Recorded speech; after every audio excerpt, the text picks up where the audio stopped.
Hey guys, welcome back to the channel. It's July 31st. It's hot outside. Let's do a video inside today.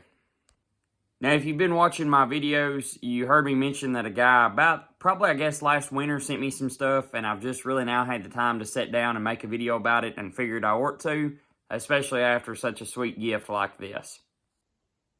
Alright, so this first piece memorabilia, this has nothing to do with farming, but it's still pretty cool. Old Pontiac Chief. But check this out on the back. This was an old magazine entry. This was New Holland's one of their first style of square balers. You'll notice it has, instead of the feeder forks like my baler has, it has what you call a packer plunger. And it had a plunger right here, but this would actually pack it down into the chamber. It's pretty wild. But I'll let you all take a look at this. 350 to 400 bales an hour, hour after hour.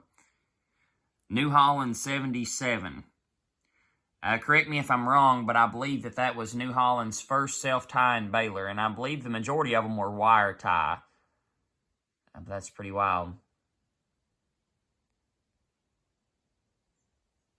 1951. You can see up there. So that's the first piece. That's pretty sweet. I've been wanting to put it in laminate and be able to laminate it so you could look at both sides.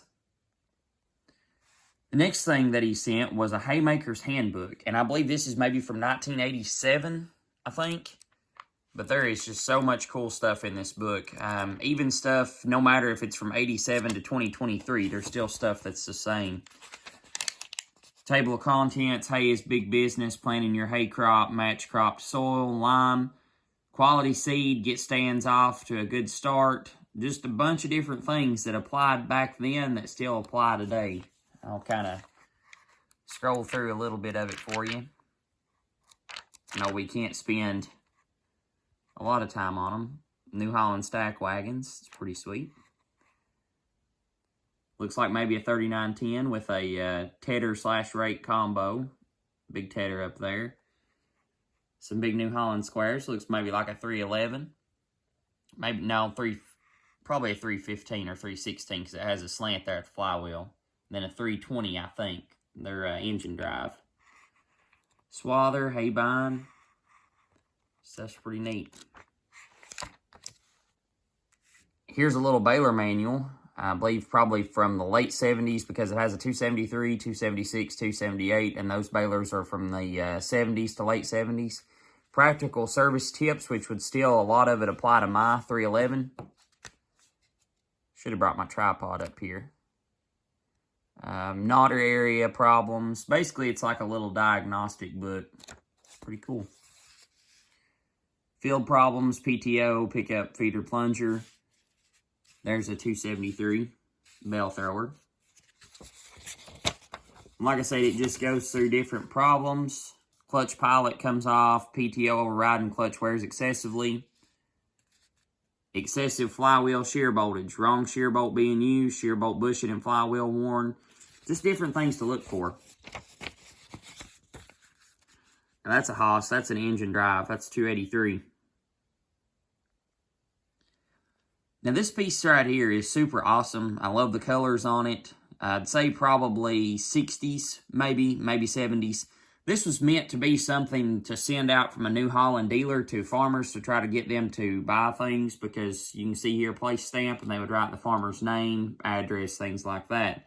But inside the new arithmetic of haying, and for you younger guys, I guess, that don't understand what the word arithmetic is, that's math. Take a fresh look at your hay arithmetic with New Holland system-mated tools in mind.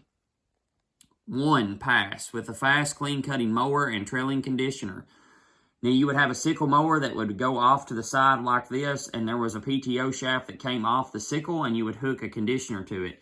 That was pre-haybind days. It was their first attempt at actually conditioning and drying out hay quicker. Okay, so no tedder needed with this. Back in the old days, before they had a tedder, you'd basically just have to rake it over and over again, or let it sit out for days on end. 1 pass with a roller bar rake. All right, and that actually is a 57 rake there, the same style of rake that I use, which is pretty sweet. All right, and 3, finally bell. It looks like maybe a 275 or 276. Now, here's the cool part. Check out the color on all this. Now, that was their push for things was systemated, that everything went together.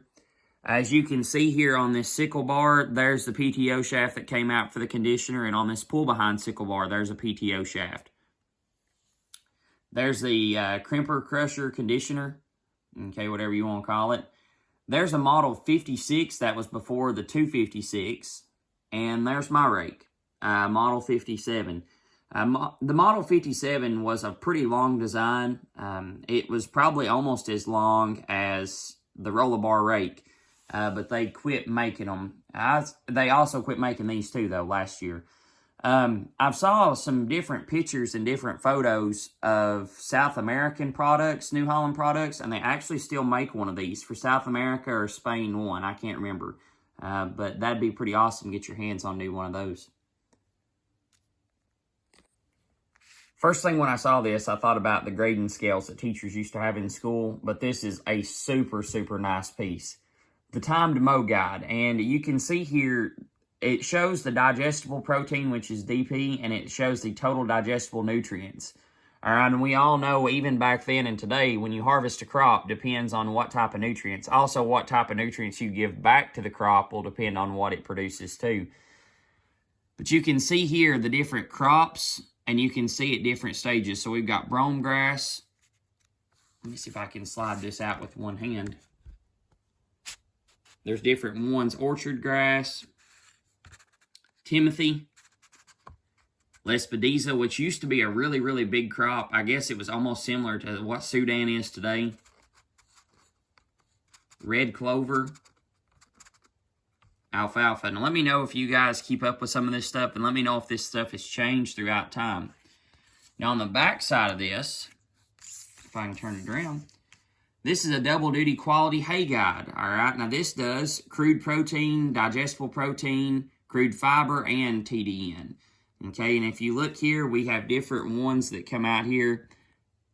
An aftermath crop grass, aftermath crop, mixed mainly grass, all these different things with legumes, mixed crop with legumes, first crop hay, all these different things. This is pretty dang cool. Okay, this is the last piece here. Okay, and this is a New Holland grassland weed meter. Back in the early days, whenever they were first trying to experiment with herbicides to see what killed certain weeds but what didn't kill grasses. This is a really cool, neat little diagram. Talking about different pastures, corn, sweet corn, sorghum, small grains, alfalfa. Say, for instance, if you had crabgrass in alfalfa, let's go ahead and scroll over here to it. That's what you would use, pre-plant. Okay, probably like a post-emergent spray today. Chickweed. All right, let's just go over to pastures and see how similar it is. I thought this one was very funny because ironweed seems to be extremely, extremely hard to kill today. If you spray 2,4-D on ironweed, it basically just laughs at it. But I wonder if maybe the 2,4-D that they had back then wasn't just a little bit stronger. This is copyright 1962, and if you look up here in the corner, 35 cents. Okay, which is pretty cool. And you can tell it's pretty old by the old New Holland emblem. And then just has some extra weed information on the back. But thank you all for watching this video, and I want to give a huge shout out to Wyatt. Wyatt always watches all my videos, comments. I really appreciated this gift, man. I really do love it.